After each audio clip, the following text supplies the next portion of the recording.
Ron Romanelli, and we're talking college football, Week 12. 2 more weeks of the regular season left.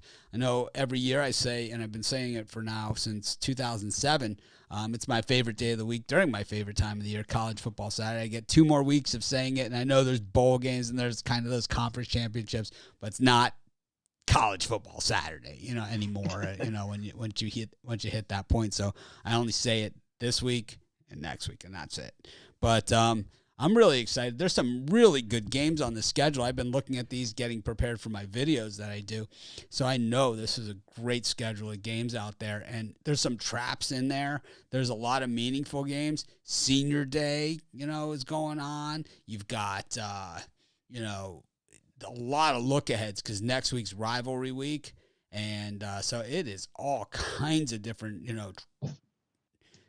this is just everything going on at once. So these are kind of the best weeks of college football these last 2 weeks. I know a lot of the SEC teams play cupcakes the last few weeks, but not some don't. Like some did it last week, like Florida when they played Furman.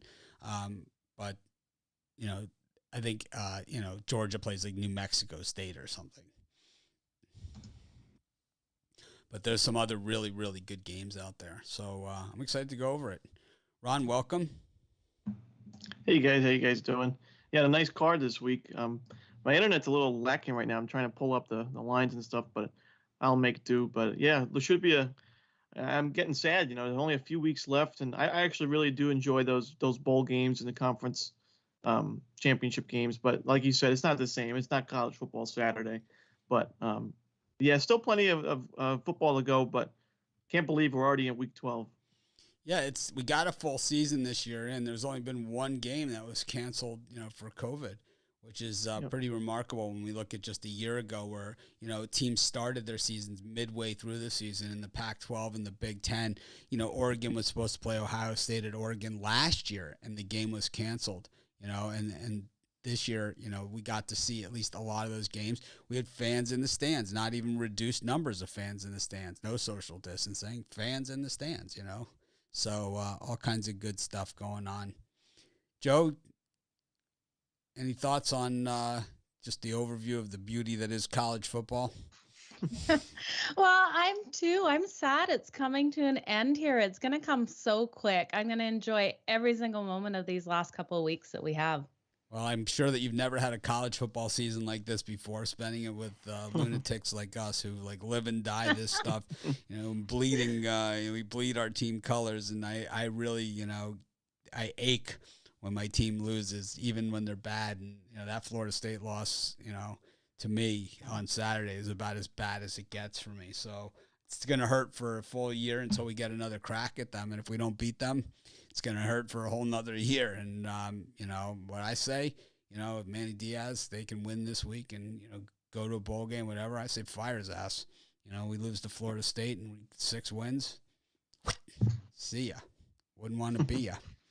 And I think they feel that way at a lot of the programs around the country. And that's the difference between, well, it's not really in the NFL, they do the same thing, but in college, it's like the entire fan base gets behind it. And it's like, Justin Fuente, hey, we know we loved you when you got here, but we don't love you anymore because you just replaced the legend and you destroyed us. So nothing pretty about it.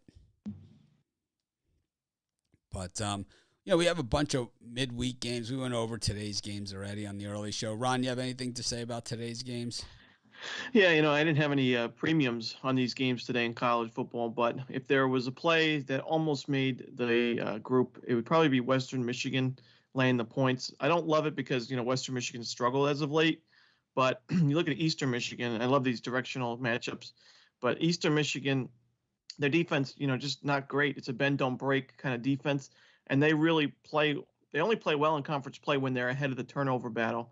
You look at the games that they've lost, they were -1, -2 in the turnover battle. The games they've won, they were positive. So I think if Western Michigan can hold on to the football, something they've had issues with before but should be able to focus on tonight, then I think Western Michigan wins this one by a touchdown. So that's where I'm looking. All right, well, we went over these this morning, so we'll go to the next set. We've got Central Michigan and Ball State. Buffalo and Northern Illinois, followed by Duke and Louisville on Thursday. Any of those three? It's okay if you don't. It's fine with it. We're gonna go. Yeah, we're gonna go over these on the morning show. So I think I'm gonna take a Ruffalo on these three. Not All my right. favorite games. Well, Joe and I will talk about these tomorrow morning and on Thursday morning, so we'll pass on them as well. But Friday, Okay. 5 games as well. 5-game Friday. As we wind it down, and then of course next Friday is that stocked Friday, and that's just loaded with games the day after Thanksgiving.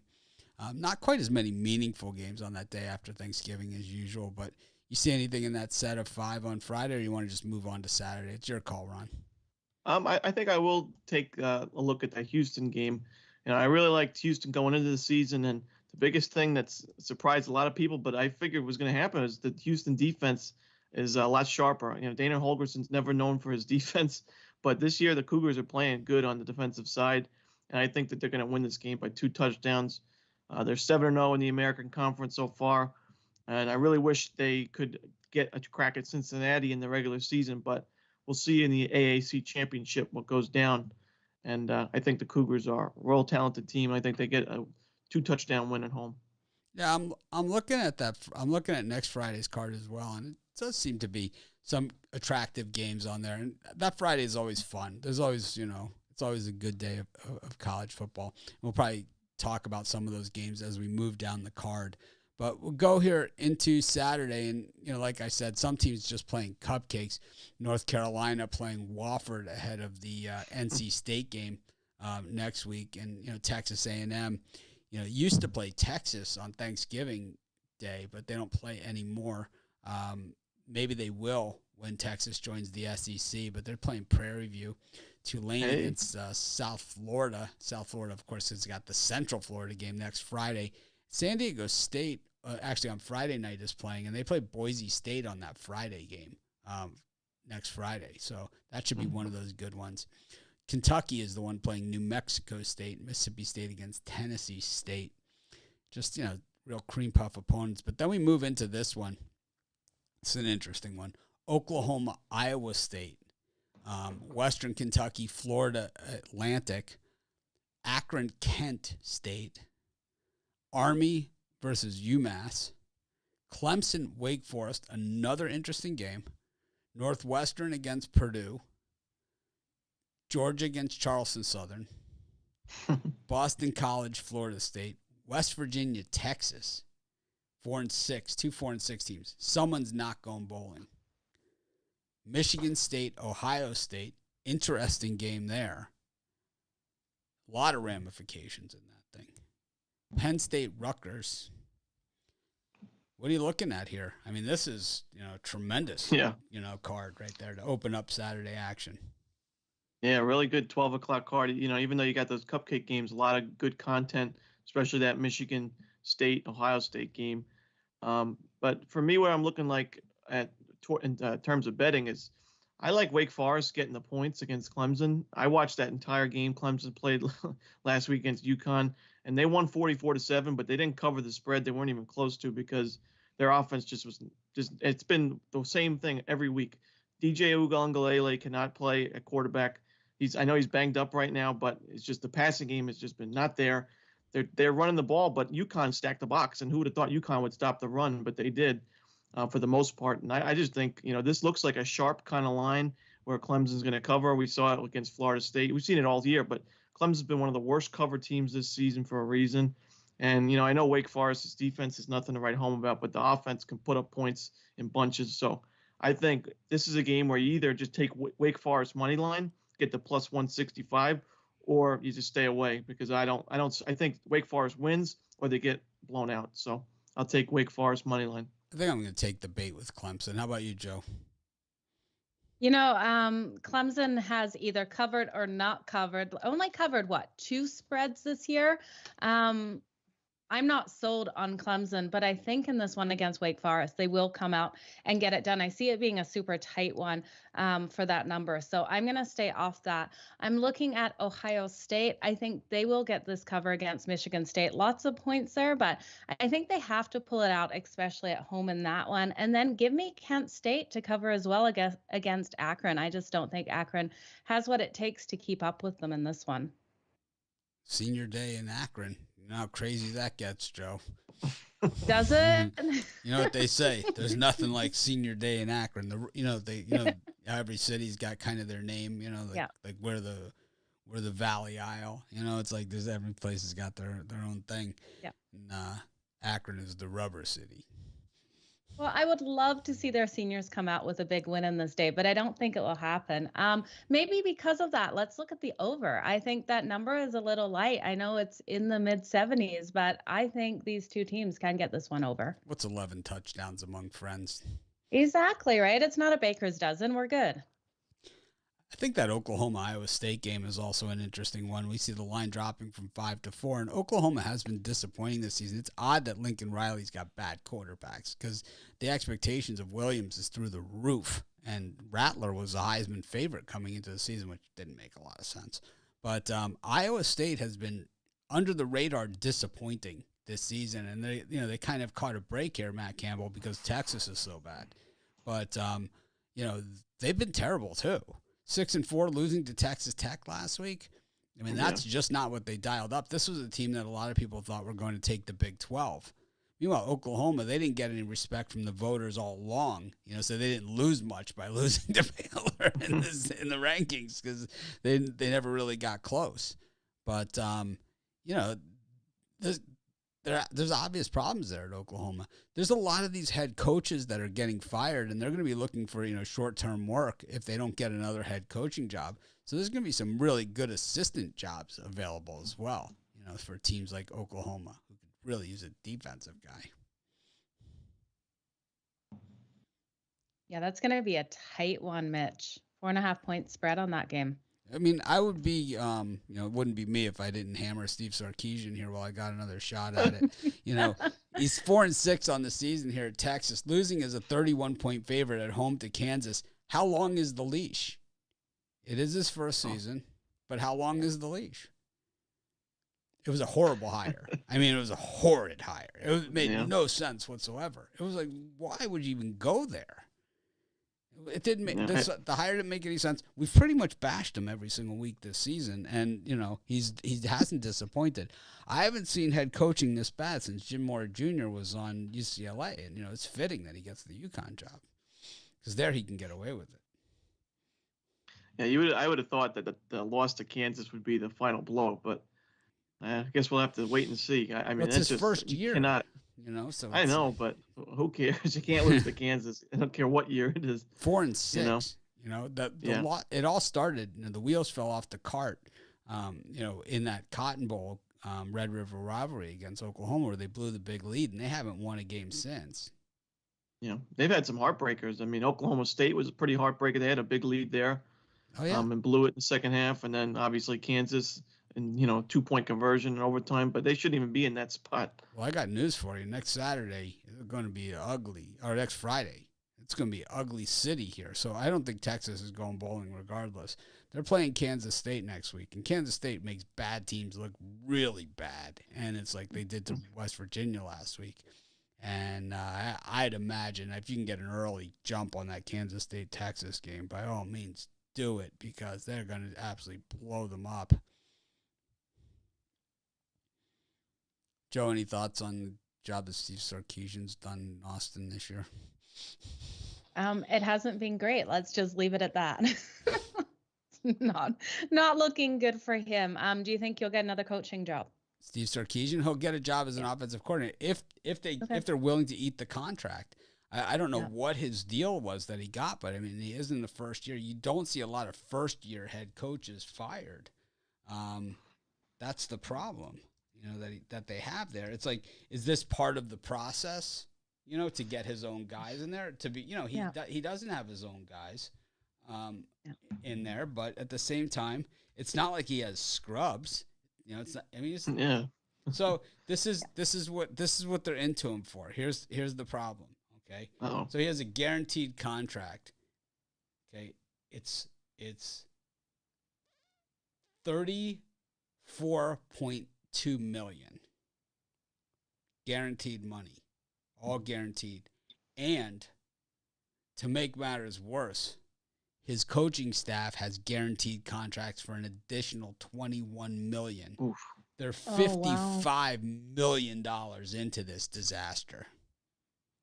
Ouch. I bet you whoever signed off on that contract is sure wanting to shoot themselves right now. Yeah. That's problems. Yeah. Big time problems.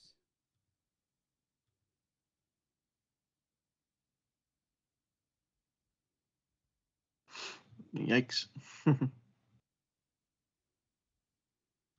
why guaranteed money can really hurt a program. I mean, especially in these college sports, it's just, man.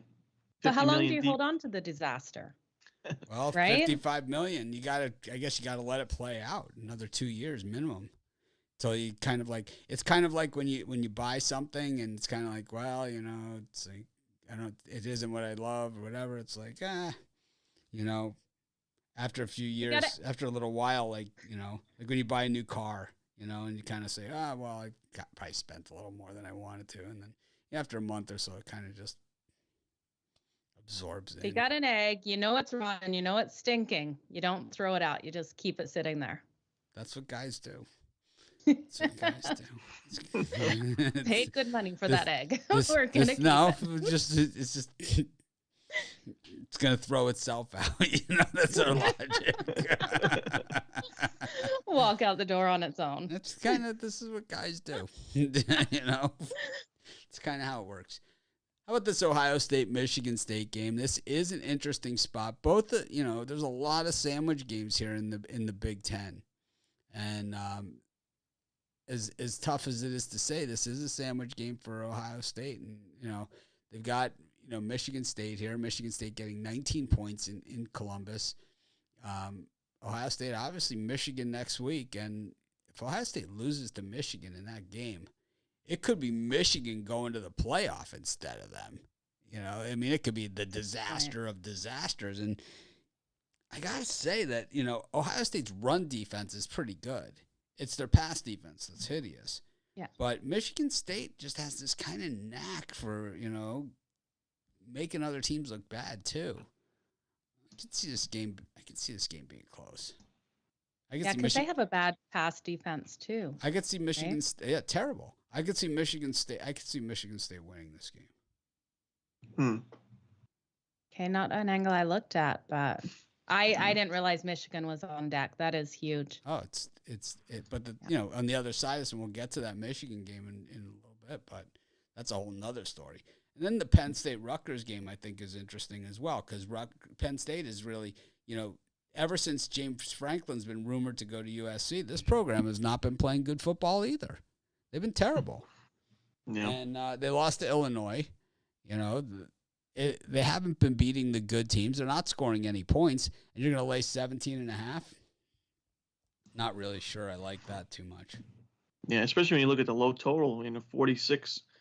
Where are the points coming from, It's just, I think this goes under the total, and because of that, I just have to lean towards Rutgers in the points. There's not that many going to be up for grabs. Yeah, it makes sense. Super low total of 46. Texas State, Coastal Carolina. Georgia State, Arkansas State. States that are states. Iowa versus Illinois. Illinois needs to win out. Got to win this one, and then the Battle of the Sioux against Northwestern next week.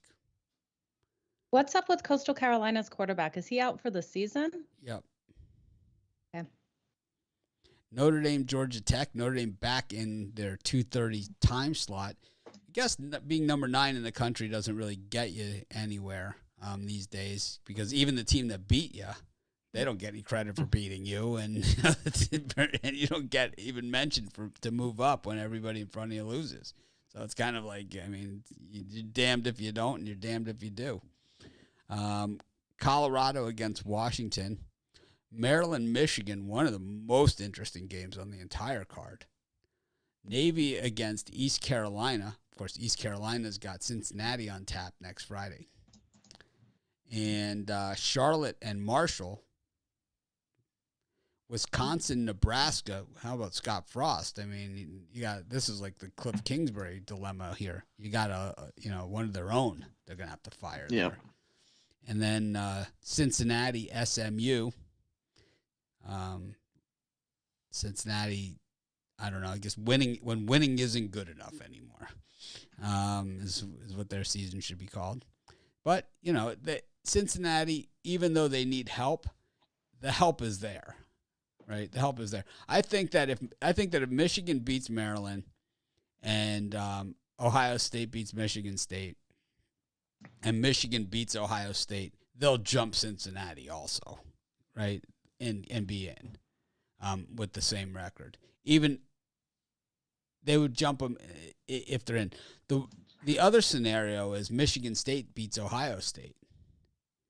Right, they would jump Cincinnati also, and then the Ohio State Michigan game would be less meaningful. So there's a lot of different scenarios here that don't help Cincinnati. But the big scenario that absolutely helps Cincinnati is Georgia needs to beat Alabama. That really is what they need to happen here. They need Georgia to beat Alabama. A 2-loss Alabama team is not going. Can't. Yeah, no. Can't do it. They will not do it. They'll try. I do think they'll be fifth. I do think by the time we get to that point, it'll be a 1-loss Cincinnati team. Because I think they're either going to lose to this week to SMU, next week to East Carolina, or in the championship against Houston. I don't see Cincinnati running the table here. I just think the tough ask. I mean, you look at these three teams that they're facing. SMU put on a show last week against UCF. Their offense is, I would take the points definitely with SMU. You look in the East Carolina, they're not a great team, but they've been covering machines. And then you look at Houston, they're 7-0 in American play. And, 9-1, their only loss was a week 1 game against Texas Tech. That was just an ugly performance, but they bounced back in a big way. So I just don't see, I've watched a lot of Cincinnati, and I just don't think this team is as good as last year's Cincinnati. That's my problem. I think they're going to light them up. I think the defense is getting no credit whatsoever on this. They got torched on the ground against Tulsa. Ran all over them, like almost 300 yards on the ground. And if it wasn't for a few mistakes from Tulsa, they could have won that game outright.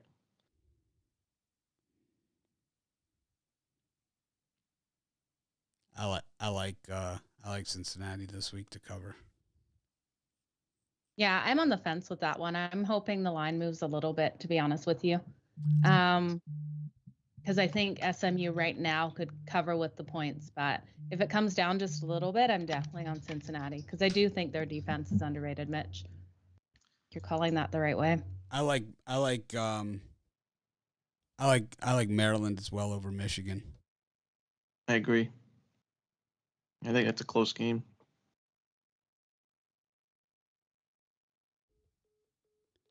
Oh, well, I was hoping that What's the spread on that? 14? I was hoping that was one of those sports scam decappers.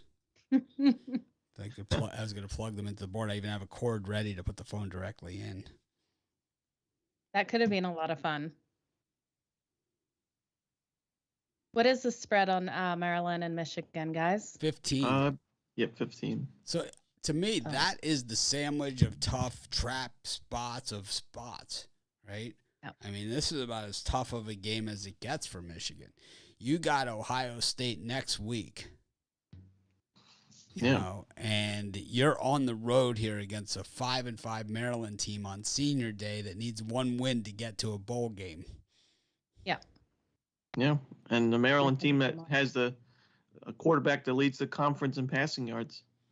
So as many mistakes as he's made, Tagovailoa, they can move the ball. And they moved the ball on Michigan State. They just made a lot of, how many times they get in the red zone and couldn't get any points at all last week. So I think getting 15 To me, at worst, it's a 2-touchdown game, but I don't even think I think it's going to be a touchdown game either way. Well, here's the other scenario. So Corenzo Lanier saying that Georgia must beat Bama or Cincinnati has no chance. Well, here's the other scenario is that Ohio State beats Michigan State, Maryland beats Michigan, and Michigan beats Ohio State.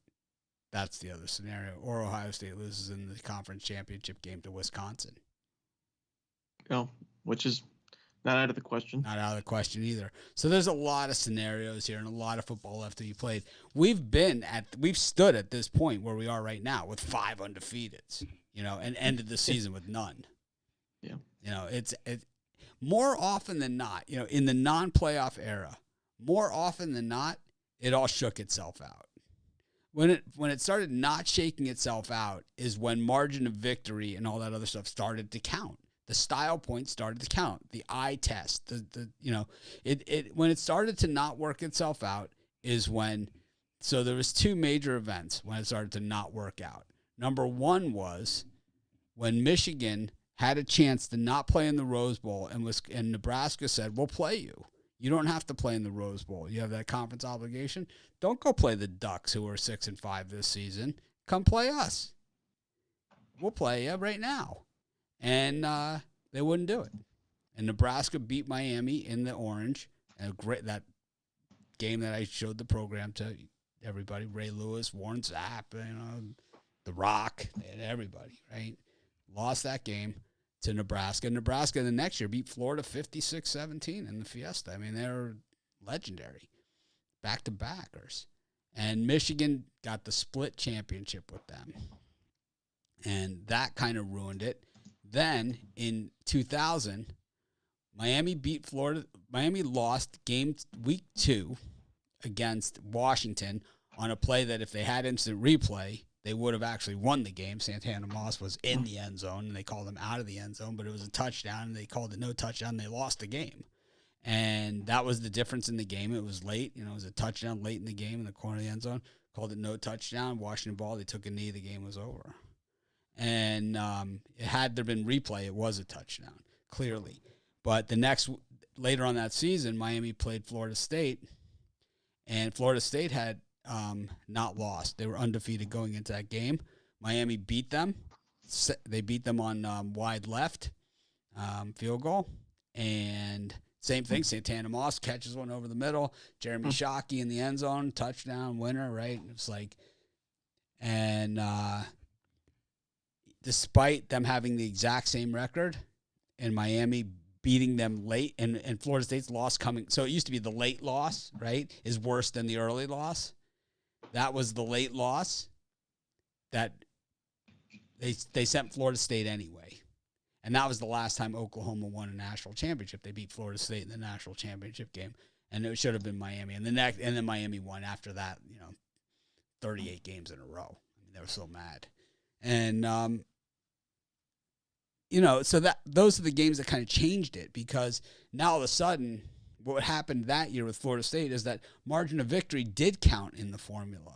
It did count in the decision making. So here he is against his son, who's coaching Clemson, up by 37 in the fourth quarter, throwing deep. Bobby Bowden, sportsman.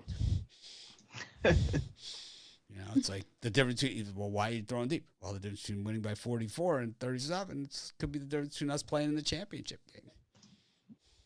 And I think all games should be played like that. Just keep going. Pedal to the metal to the very end. Yeah, I just, I don't know. So this whole style points, this whole eye test, Oklahoma every year seemed to pass the eye test. And then, but the field test is where they fall short, on the field. Just like Ohio State passes the eye test, but on the field they've fallen short. They lost. They had their game. They lost it. That was a playoff. They lost that game to the Ducks. The Ducks lost Stanford. It doesn't matter. These two teams played head-to-head. They've got identical records. It's the same thing. So if Michigan beats Ohio State, do they jump? I mean, they've already jumped Michigan State with identical records, even though Michigan State beat them head-to-head. Do they stay ahead of them? Well, the thing is, Michigan State will have to beat Ohio State for that to happen, too. Yeah. So Michigan State would go ahead on that. Yeah. And they would stay ahead because they would have beaten them and them. You would think. Super, right? You would hope so. Right? I mean, this is where we are, because these guys refuse to do a playoff like every other level of football. Like your son's in Canadian high school football, right, Joe? Yep. And what are they doing? They're doing a playoff, right? They play first. They had the first game, then they've had the next game, and then you guys went to play the Country Boys, and they're bigger and stronger, and you beat them, and now you're gonna play the next game, and then after that, if you win that. You'll have an next when they game, win it, and a champion will be declared, right? Yeah. And it's like, this is the way that it's meant to be, Absolutely. At every How can other you even level. explain to these kids it's not that way? Like, I can imagine the frustration for these college kids going, well, what do you mean? But we did this and that. Yeah. And I know they know, but still, how do you mentally wrap your head around it? I mean, can you imagine them saying to, like, the Jets, you were 11-5 this season. I know these guys were 10-6, but we just kind of like them a little better, Like, you're the Jets. Sorry. You're the ugly step kid. You're the you don't get to come in. Jets. You don't get to go. We're going to put these other guys. We're 10-6. We like Bill Belichick. He gets good TV ratings for us. Tom Brady was on that team. We could potentially have their favorite kids. Belichick versus Brady in the Super Bowl. Imagine what if we charge for an ad for that thing? Oh, it's going to be insane. This could happen. I can see it. The story's being written. This could happen. But anyways. It's actually really interesting. I know a couple of ex-players, and one, can't mention his name, older player, used to play for the Patriots. And he said, Joe, always follow that storyline. If you don't think it's involved, you're kidding yourself. Oh, it's involved. Yeah. And we're talking like he's old school quarterback. Like, I think his grandson is now in college. I think it's his grandson in college. Well, we know there can only be a few Patriot quarterbacks that could possibly be. Oh, he wasn't a Was he a quarterback? Well, I don't think he was a quarterback. Oh, it would have to be Steve Grogan at this point. Yeah, no, he wasn't a quarterback now that I think about it. He was a top Patriots player. A top Patriots player. Sam Bam Cunningham. Probably said John too much. Hanna was a top Patriots player. He told me he would deny anything that he said. Antonio Brown. Yeah, exactly right. Yeah, if we had grandkids. Speaking of Alabama, they're taking on the Hogs here in a sandwich spot also. Alabama's at home in this one. And that probably means the Iron Bowl is at Auburn this year. Saban not all that in the one game and the one team where his team struggles. It's the Iron Bowl. But here he is against Arkansas heading in. We saw Arkansas, one of the few teams that gets the blessing of playing Georgia and Alabama this season. They did not fare well against the Dogs. That one, and they play them both on the road. I mean, you want to talk about bad luck. 20.5 here. What do you think of this one, Ron? Yeah, this is a tough one. I mean, I honestly kind of lean towards taking the points. I just think this is going to be a game that I think Alabama wins comfortably, kind of like they did against Florida, but they still don't cover the point spread. I just think it's a lot of points to lay in this kind of rivalry type of game. I mean, maybe the books are trying to tell me something, but for me, just off the cuff, I'll lean towards Arkansas on the points. I honestly don't think Alabama's looked nearly as good as Georgia has. No, they haven't looked nearly as unbeatable. Joe, what do you think? I think Arkansas's got a puncher's chance here. Yeah, I think they have a chance too. I definitely take them plus the points. One stat to consider, though, for Alabama is they have won the last 13 games in a row by an average of 29.5 points per game between these two. Yeah, well, teams. I mean, so that's why Arkansas's coaches have been fired every year. I mean, this is a different Arkansas team, Yeah. I mean, if you go back 10 years before that, Arkansas, shellacked them for 10 years also during the John Blake and Mike Shula era at Alabama. You know, they had a good time at their expense too. I mean, it's, you know, Yeah. what comes around goes around in these Southern rivalries. I'll tell you that much. They don't forget. It's not like, oh yeah, we forgot 17 years ago. This guy, they have not forgotten one bit. Absolutely. Yeah, I think it will be tight. I don't think it's going to be a blowout like we've seen before between the two of them. I'm telling you, my wife's grandfather was buried in his Ohio State Letterman jacket and complained about the Notre Dame 6'10" wide receiver that caught the Hail Mary in the end zone to beat them until the day he died. It was, he's like, they had him, he was like 6'10", they threw it in the end zone, he stuck in the hands up, and he hit it. I mean, I heard the story like 1,000 times. Like one of the worst beats in Buckeye history. I mean, that's back in the days of the old 10-6 games, you know. It's like yeah, he was like 6'10", he's standing there, he just stuck his arms up. So mad. He's just like as mad as the day of the game, you know? Yeah. And that's how many times you heard about it. Imagine how many times he sat there stewing, watching a game, remembering exactly that moment. God, I mean.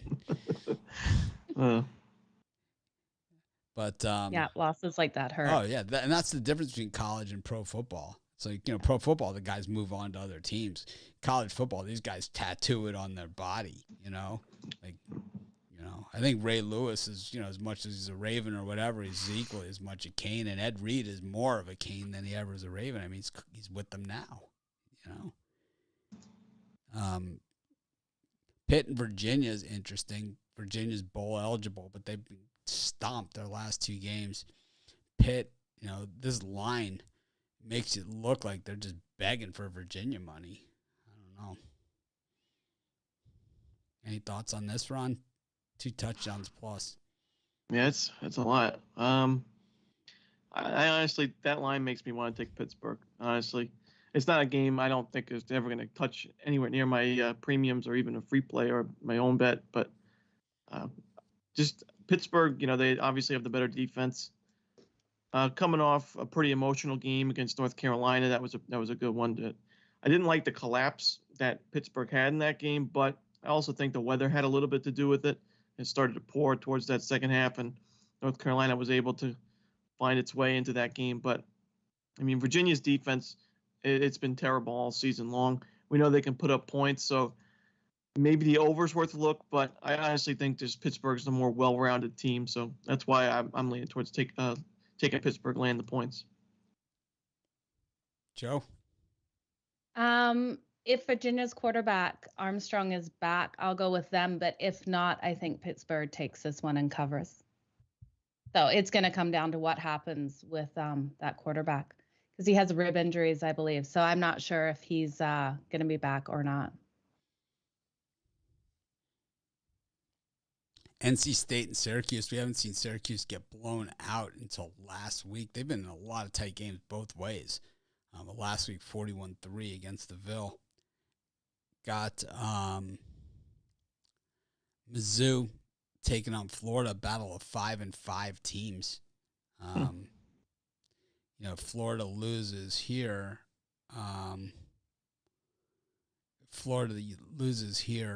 Then, well, they lose to Florida State next week. There's no bowl game for them, not even the Pilot Penn. Going to be a rough one. And, you know, Romanelli could say they've moved on from football, but they never move on from football in Gainesville. Go tell At least I have. go tell Emmett Smith that. I'm sure he's moved on from this. Yeah. I mean, I bet if you ask the people that are really dedicated to the team, I mean, me, I've never really been a Gator fan. I grew up as a Syracuse fan, so I've just kind of thrown into this tradition.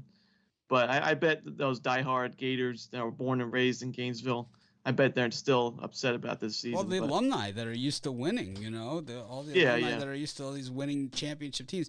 I mean, Miami lost to Florida State. My Gator friends, you know, as bad as things were for them on Saturday, they still texted me to let me know. You know, they still, you know, it's like they haven't forgotten. I hit the button with, I picked this up with my toes. And Good to know, Mitch. Strobed it. Some people can do stuff like that. Some people can't. It's like a generic thing, right? Genetic thing, not generic. Ron, I what's think senior? it means you're superior. What's senior day like for you? Like, is your last algebra class? Is it just like, a lot of hugging? Your parents are there, to put the test in with you. Is that Of course. Is that how it kind of goes? Close the laptop and call it a day. But senior day, it's my last. It's my last hot dog as a Gator. I think senior day in high school was, a bigger ordeal. Obviously, graduation is going to be a big thing, but we'll see. I'm almost there. My graduation had 10 blocks of protesters. Oh, no. Security to get in. It was like bomb threats. It was like ridiculous. Yep. My graduation, George Bush was vice president of the United States. Ronald Reagan spoke at my graduation. Oh, that's Francois cool. Mitterrand, the head of France at the time. And there was protesters 10 blocks down the road. Really? Oh, jammed. It was like a giant protest demonstration. Because I ran. Was the speech? Because I ran Contra was going on. Oh. Okay. Was the speech life changing? I don't even remember it. I was too wasted. But it was, it was, it was a mess. That's what it was. But, anyways, UCLA, USC. Talk about meaningless. Talk about wasted. USC. What a great job that is. I mean, so here's USC's issues. They had to cancel a game. I don't know if they're going to make that up or not. But there's a chance that could be the difference between them being bowl eligible or not. And same for Cal.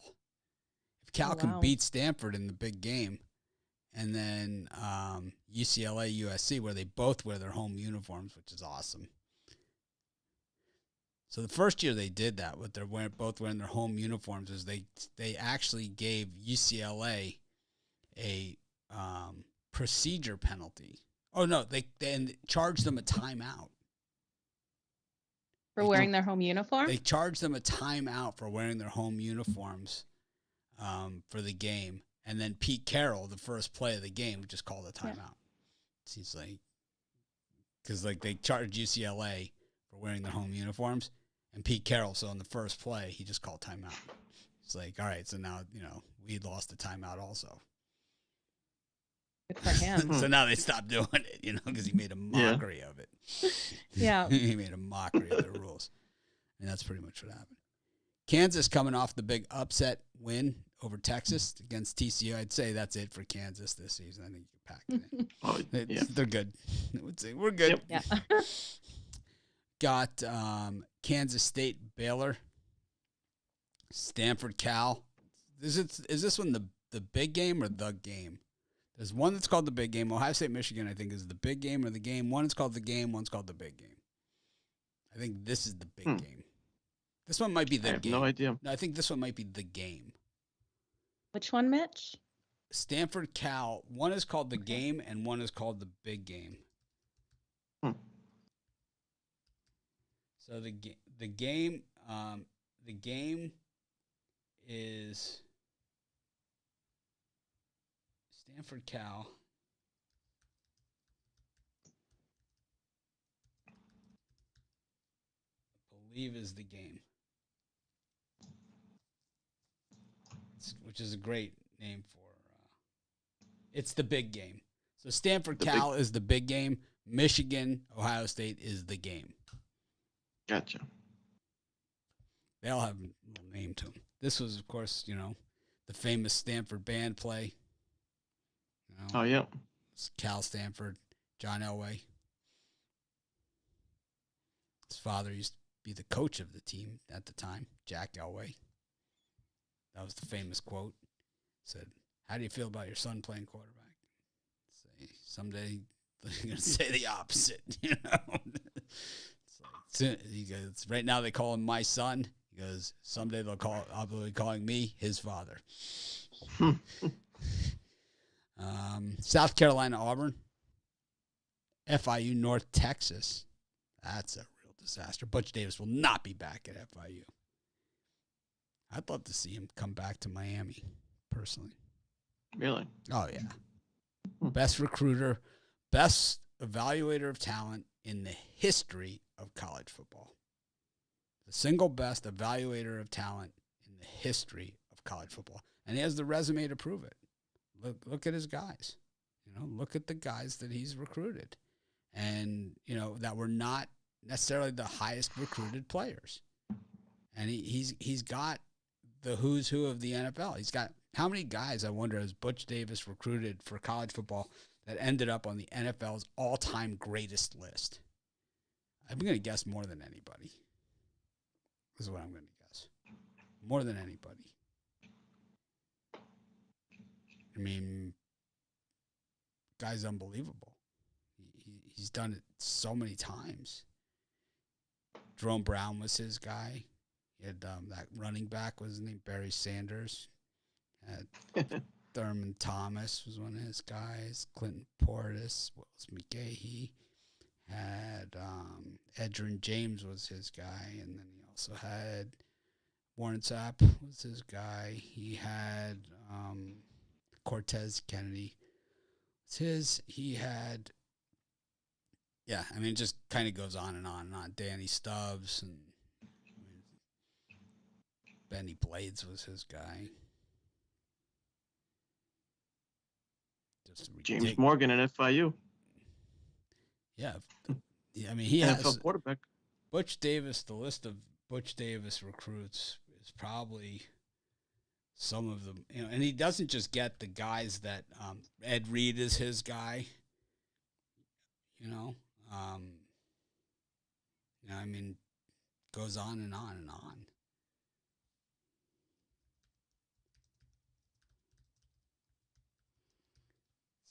I wonder if they have a list for Butch Davis recruits. He's had Butch Davis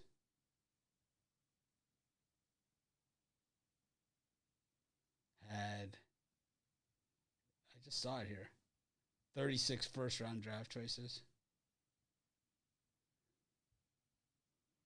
Yep. Wow. I've coached 36 first-round draft choices. That's Butch Davis. Wow. All of whom loved the game. That's what it was always his big thing. He always said that says that about the guys he recruits. It's phenomenal. Guys, so here's a few. Michael Irvin, Ed Reed, and Ray Lewis were all his.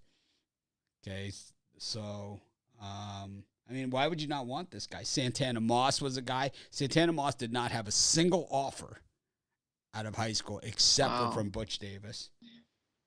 Reggie Wayne was his guy. I mean, Santana Moss didn't have a single offer. Ed Reed and crazy. Ed Reed and Reggie Wayne were 1-star recruits. 1-star. Hall of Famers. This guy is the greatest evaluator of talent in the history of football.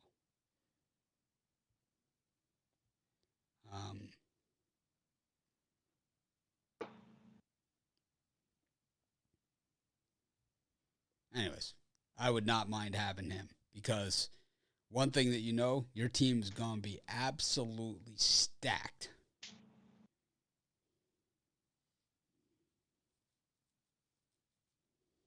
Absolutely stacked. He also won the Super Bowl with Dallas.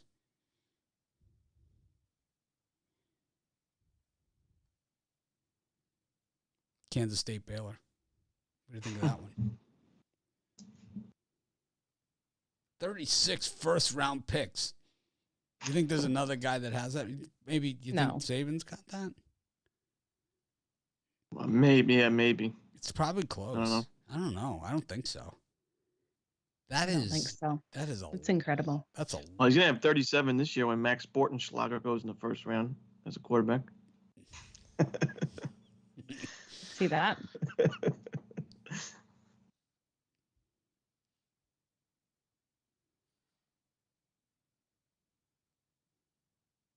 Russell, Maryland, former number 1 overall draft pick.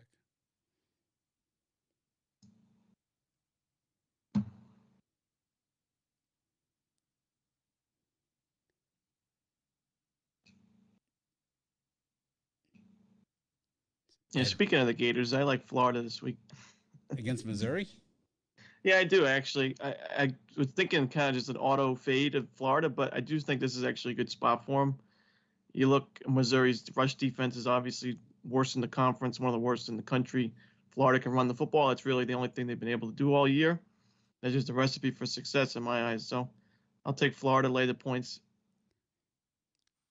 Butch Davis says his biggest turnoff is when a recruit tells him you already have 5 guys on the roster at my position, or who else are you recruiting at my position? He said those are guys who are afraid to compete. He's like, guys like Ed Reed and Ray Lewis, they want you to bring in whoever you can. 1 star, that's crazy. I can't believe 1 star. How about and I'm worried about Florida in that situation because them as a favorite really hasn't paid well for us this year. So I'd be taking Missouri plus the points. I think they're going to just run the ball and keep Florida off the field in this one. Florida is a favorite, but Missouri as a team, I mean, they've been the worst cover team in college football. Absolutely. True. The worst cover team, and that's why they cover this week, winning outright on the money line. You give up 56 against Furman or Samford, 52 points against Samford. That's 7 touchdowns and a field goal. All bets are off. They also put up 70. Yeah, 10 touchdowns, 10 extra points. It's a good spot for them, and the total is less than what I thought it would be. I thought it would be in the mid-70s, upper 70s, but since it's a little bit shorter than that, I think the Florida defense steps it up a bit. How about if Jerry Kill leads the Horned Frogs to a bowl game? That'd be nice. How amazing would that be? That'd be a great story. So Auburn, South Carolina, the lines dropped from 10.5 to 7.5. South Carolina, they stomped Florida. I mean, they beat them like a drum. If it was a fight, they would have stopped that thing. It was 41. And then they got stomped. Right, then they got stomped. Well, they had done the job. They closed the deal. So 5-5 on the season. They just need 1. They got Clemson next week. We know that, right? Okay. Battle of Palmetto State. So they got to win this one. They got to have. I didn't even realize they were 5-5. I thought they had won like a couple games. 4-1 at home this season. I mean, Bo Nix, does it get any worse than what we saw last week? No, he's got to have a bounce back game. Oh, he sucks. He sucks. I mean, I know college kids, it's hard to rag them like we do to Jared Goff and Matthew Stafford and guys like that, Trey Lance. But, yeah. These guys. Trey Lance. These guys, I don't know. I think Kansas State takes out Baylor. What do you think on that one? I could see it. I'm leaning on Baylor. Those Big 12 games have killed me all year, though. The line's inverted. It went from -1 to +1 in Kansas State. Yeah, I see Baylor rolling in with momentum off that last win there. I don't know. Something's telling me Baylor takes it again. So they keep surprising me.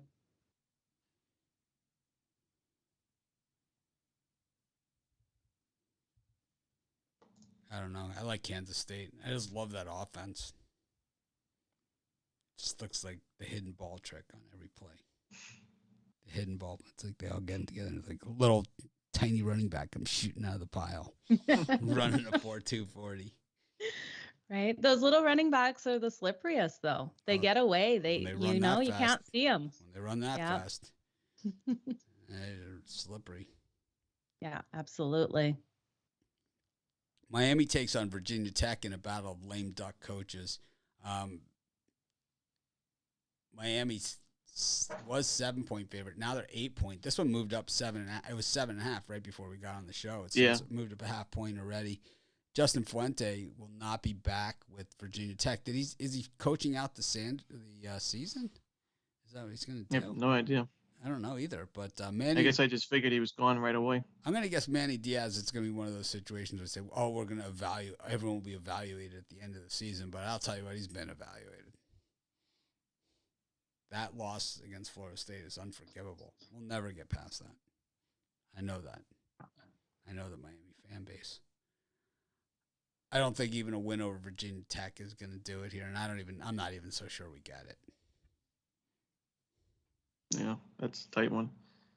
I don't like the way Virginia Tech's been looking, but neither. I mean, I don't know. It's a lot of points to lay. I could see a touchdown win for Miami. I wouldn't want to lay more than the touchdown. What is the line? I was just trying to find it, you guys. It's at 8 now. It was at seven 7.5. Okay. But now it's at 8. Yeah. I'm wary of it for sure. I think Miami needs to come out and get the win, though. They need it so bad. Le'Veon Bell's been cut. Oh, really? Yes. Oh. The greatest running back of all time. For a year. God, that's got to hurt for him. Do you think he saw it coming? Yes. They basically just used him as a goal line back, I believe, because he's just a power back. But, I mean, the Ravens' running back room is already loaded. It had to be with so many injuries. Lamar Jackson's their best running back anyway. Yeah, true. Who do you think will pick him up, or do you think he gets picked up? He's been bouncing around. I don't know. I think he'll get picked up eventually, but I think his career, for the most part, is pretty much over.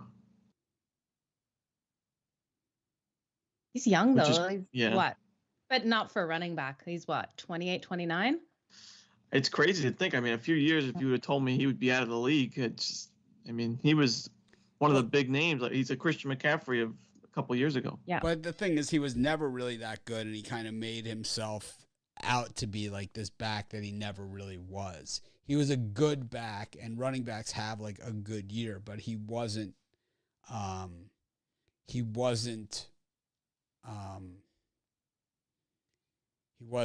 Derrick Henry. Yeah. He wasn't even Mark Ingram, you know. He wasn't. He definitely had a very heavy workload, like Harris right now for the Steelers. You know, give him a lot of pass catching opportunities, 20 carries a game. So you're going to have good numbers with the amount of workload he was getting. Here's a move that makes sense, you know, unrelated. Noah Syndergaard to the Angels. Oh yeah. That makes a lot of sense. $21 million. Were you being sarcastic? I can't really tell. Oh no. You don't. I can't really tell. No, this is a done deal. No, I know. You said it makes a lot of sense. What do you mean by that? The Angels pitching staff is hideous. I mean, outside of they have, you know, 3 of the best position players in all of baseball, you know, and the contracts to go with it. You know, it's like in a non-salary cap sport, and you have more money than everybody. I mean, it's time to spend it on top-notch pitching. You know, I mean, that you should offer the Yankees to eat Cole's contract for them. And they might do it. I would have definitely re-signed Alex Cobb. He's a number 1 ace. I know you love Alex Cobb. Love me some Alex Cobb. I'm rooting for Thor. I hope he comes back strong. You know, he's been out of the league for a while. He obviously was really good for the Mets. So it'd be nice to see him. It'd be nice to see Mike Trout have a chance. You know, I mean, this guy's controlled the league so many years, and his teams never compete. I'd like to see him in the postseason. We got a few more games to cover here. We got Utah taking on Oregon. The Ducks, a 3-point dog here on the road at Oregon. I mean, at Utah. The Ducks have been a dog now. This is the 3rd time this season that they've been a dog. The other 2 times, outright wins, of course. Easy wins. Tennessee versus South Alabama. Now, while I would say of the cupcakes everyone else is playing, this one is actually a little bit tougher than those games. Texas Tech, fresh off the win over Iowa State, taking on Oklahoma State, who at 9-1 get 0 respect at all. 0. Right? No respect. Utah State against Wyoming. This one is for the Beehive boot, I believe. LSU versus Louisiana Monroe. LSU with 2 more wins could go to a bowl game. Boise State against New Mexico. New Mexico really stinks. I mean, they really stink.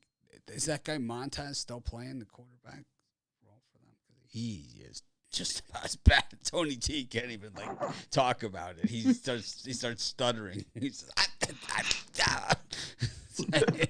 he can't even get it out. It's like the next time you're on the drive-thru, say, I was watching the New Mexico game. Any thoughts on the quarterback situation?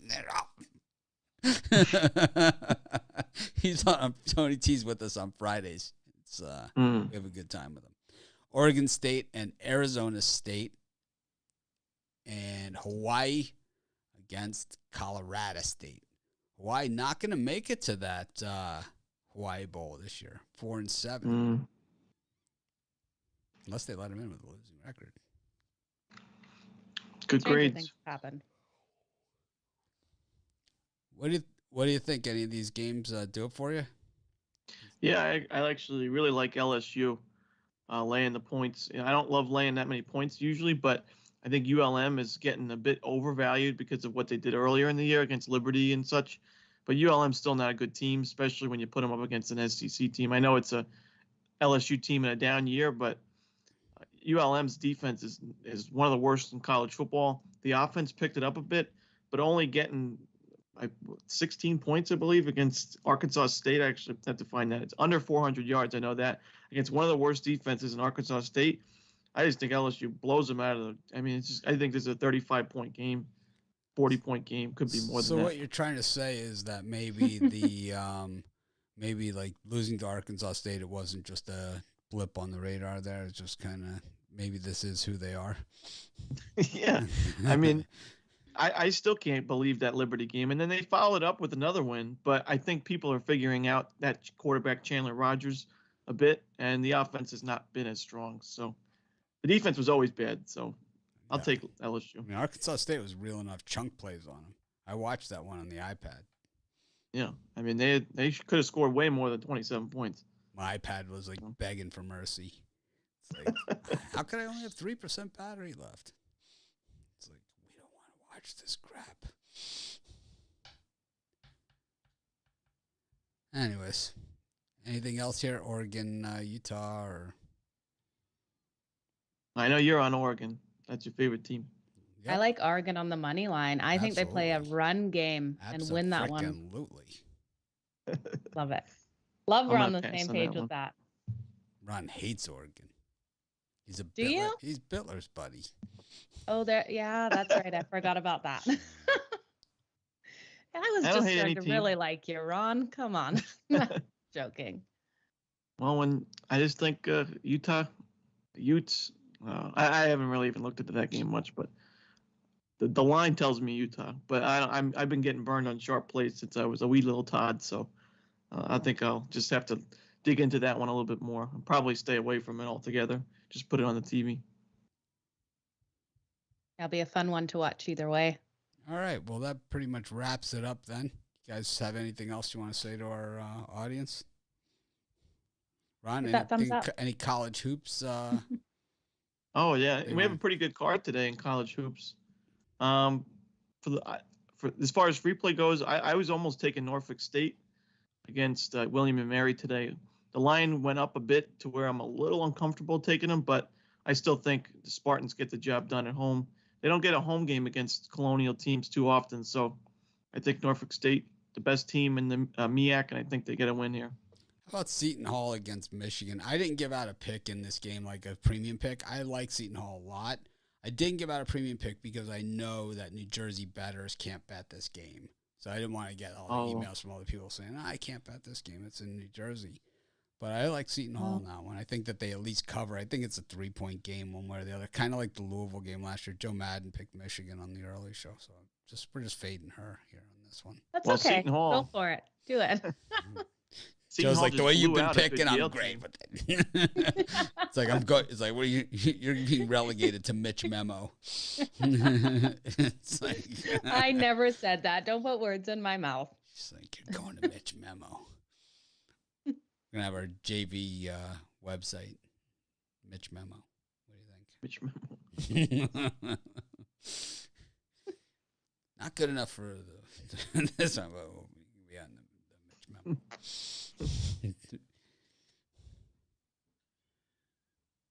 So you're not a big Oregon fan because of Brian Bittler. So what do you think in basketball, though? Oregon versus BYU tonight. Well, I know a little someone that may have a premium selection on that game. So he or she may not be able to talk about it. If you use the Bittler methodology, the line is going up. They're begging for BYU money. So I think the numbers, and I've said this before about some of the other numbers that we've seen recently come out as far as public money and public action and all that other stuff, that the numbers have been way off. And I think there's been bad numbers out there, like pure bad information, and because we don't know where a lot of this comes from. There's no real accountability here as to if it's correct or if it isn't correct. And there's no double check system, right, to double check it against saying, all right, this book releases it out. Once in a while, I get an email from William Hill, and they'll send me the percentages, from Caesars. And but I don't get it. They don't send it to me every day. And like we saw a game the other day. The Jazz played the Heat, and it was at Utah. And Jimmy Butler was possibly out for this game. And he was out. But according to that information, it showed the Heat as the public play, which there's no way they were. There's no way. There's no possible way in the world there's no possible way. Yeah. Anyways, he blasted the Jazz in that game. If it was a fight, they would have stopped it. They should have stopped it after the third quarter, but they had to play it out. Yeah, I think you can't live and die by those percentages. Some of the games you could pretty much, if it's the Green Bay Packers at home against the Jets, you can pretty much figure who the public's going to be on. But in those closer games, like the Heat Jazz game, like you mentioned, you would figure the Jazz would be the public favorite, especially with Jimmy Butler out or possibly out, questionable. So, or it's at least more 50-50 than anything. But yeah, I mean, it was showing that the public was all over the Heat. And I don't think that was the case. I don't think it was the case either. They're a less public team than the Jazz. And the same thing here with this one, right? So there's Creighton, Nebraska is another one that has bad numbers on it, right? That you would think. Creighton, 39%. Well, now it's actually leveled out now. So Creighton, this more makes sense. 39% of the bets, 43% of the money, and the line's dropping like a rock. It's just this was one that I don't know. I don't understand how Nebraska's favored against anybody. Fred Hoiberg is. That confused me. We saw the rubble that he. In Chicago, it was like, well, we're kind of on the way up. We got Zach LaVine and we got something, but that we do think the future is going to be bright. It's just going to be brighter without you. That's what we're looking at here. On that note, thanks everyone for joining us. Have a great day. 2 more college footballs left, but you're still welcome to join us. We're going to be doing betting tool shows. That'll be fun for everybody. That's what Joe and I. So much fun. They're straight money. That's what Joe and I are doing. We did betting tools yesterday during our NFL show. Yep. Ran way over. Anyways, thanks everyone for joining us. Have a great day. Make it a winning night. I'll be doing the VIP show in probably about a half hour or so. And, of course, I'll see the rest of you guys tomorrow morning. Ron, when are you going on again? Tomorrow on the drive-thru?